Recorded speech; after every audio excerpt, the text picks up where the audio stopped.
Hello friends, welcome back to my channel. চলে এসেছি আরও একটি নিউ ব্লগে। তো আশা করি তোমরা সবাই ভালো আছো এবং আমিও খুব ভালো আছি। তো দেখতেই পাচ্ছ আজকে কোথায় গেছিলাম। আজকে গেছিলাম একটা পুরনো রাজবাড়িতে।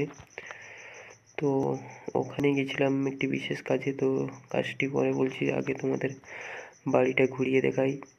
তো তোমাদের ভিতরের কিছু অংশ দেখালাম, এরপর আমি যাচ্ছি ছাদের উপরে। তো দেখতে থাকো, ভিডিওটি ফার্স্ট থেকে লাস্ট পর্যন্ত দেখো এবং চ্যানেলে নতুন হলে অবশ্যই সাবস্ক্রাইব করে পাশে বেল আইকন অন করে রেখো। তো আশা করি ভিডিওটি ভালো লাগবে এবং নতুন কিছু দেখতে পাবে। অনেক প্রায় 100 বছর আগেকার রাজবাড়ি এখন ভগ্নস্তূপে। তো আশা করি পুরো বাড়িটা তোমাদের ঘুরিয়ে দেখাবো এবং ভিডিওটি অবশ্যই ভালো লাগবে এবং দেখতে থাকো। এবং ভালো লাগলে একটি লাইক করো এবং একটি কমেন্ট করো। তো দেখতেই পাচ্ছ পুরনো দিনের বাড়ি, আশেপাশে মানুষ বসবাস নেই, ওই জন্যে বাড়িটি প্রায় জঙ্গলাকীর্ণ হয়ে আছে। পাশে পুকুর, বিরাট একটি পুকুর আছে এবং প্রচুর বড় বড় মাছ আছে এই পুকুরটায়, যেটা আমরা কাছ থেকে দেখলাম। তো বাড়িটির সামনে আরও একটি বাড়ি দেখতে পাচ্ছ, ওইটা আগেকার দিনে রাজবাড়ির মন্দির ছিল। তো পরবর্তীকালে ওটা তোমাদের ঘুরিয়ে দেখাবো। ভিডিওটি ফার্স্ট থেকে লাস্ট পর্যন্ত দেখতে থাকো এবং অনেক নতুন কিছু দেখতে পাবে এবং জানতে পারবে। প্রথম থেকে লাস্ট পর্যন্ত দেখতে থাকো। এবং এটি হচ্ছে রাস্তার সামনেরটা এবং বাড়ির আশেপাশে একেবারে জঙ্গলকীর্ণ ভুতুড়ে বাড়ির মতো পরিস্থিতি ছিল। তো এই বাড়িতে আমরা এসেছিলাম থাকার জন্য ভাড়ায়। তো আগে যেখানে ছিলাম ওখানে খুবই সমস্যার জন্য এখানে আমরা দেখতে এসেছিলাম। তবে এখানে থাকার পরিবেশটা কেমন হবে এবং বাড়িটা কেমন তাই পরিদর্শন করতে এলাম। এবং আশেপাশে মানুষে বলছে ভুতুড়ে বাড়ির মতন পড়ে আছে, তাই অনেকে ভূতের আড্ডা বলে মনে করছে।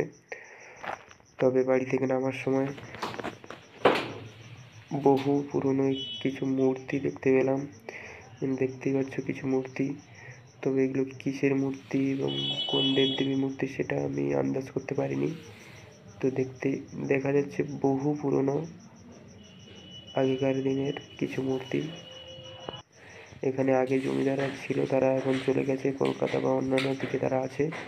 এই বাড়ি এখন অন্য লোকের জন্য দায়িত্বে আছে। তবে বাড়ির এই ভিতরের পরিস্থিতি দেখতে পাচ্ছ, ভিতরে কেমন পরিস্থিতি, চারিদিকে ছড়িয়ে ছিটিয়ে আছে এবং এই একটা বড় বাক্স।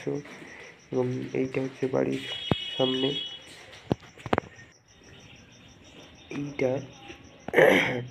এইটা হচ্ছে বাড়ির পিছনের সাইড। এই দেখতে পাচ্ছ, মানুষের বসবাস না থাকলে পরিবেশ কেমনই হবে। দেখতে পাচ্ছ জঙ্গলকীর্ণ হয়ে আছে বাড়িটি। তবে এগুলো সব পরিষ্কার চলছে থাকার উপযুক্ত পরিবেশের জন্য। এবং এই যে একটি বাড়ি দেখাচ্ছিলাম, উপর থেকে যে বাড়িটি দেখাচ্ছিলাম মন্দির মতন, সেইটাই যে দেখাচ্ছি। বাড়িগুলি সবই ভগ্নস্তূপের মতন হয়ে আছে। তো দেখতেই হচ্ছে ভেঙে ভেঙে পড়ছে। বহু পুরনো, প্রায় 100 বছরেরও বেশি শুনে দেখলাম, যেটা 100 বছরেরও অনেক পুরনো বাড়ি। ছাদ ভেঙে ভেঙে পড়ছে এবং দেয়ালও ভেঙে ভেঙে পড়ছে, এমন পরিস্থিতি। তবে যেভাবে জঙ্গলকীর্ণ বাড়িটি হয়ে আছে, সবাই তো বারণ করছিল এখানে না যাওয়ার। তবে দেখতে পাচ্ছ এগুলির আগে বসবাস ছিল, তবে এই পরিস্থিতি দেখে এখানে কেউ আর বসবাস করে না।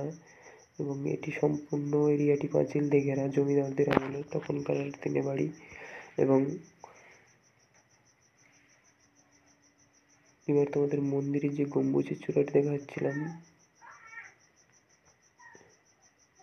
এইটা হচ্ছে সেই গম্বুজ বা মন্দিরটা, যে উপরে গম্বুজ দেখাচ্ছিলাম, এই সেই গম্বুজ, আগেকার দিনের ডিজাইনের গম্বুজ। তো দেখতেই পাচ্ছ বাড়িটির অবস্থা এইরকম। এখন বসবাসের উপযুক্ত পরিবেশ করে নিয়েছি। তো ভিডিওটি ভালো লাগলে অবশ্যই লাইক কমেন্ট শেয়ার করো এবং চ্যানেলে নতুন হলে অবশ্যই সাবস্ক্রাইব করো।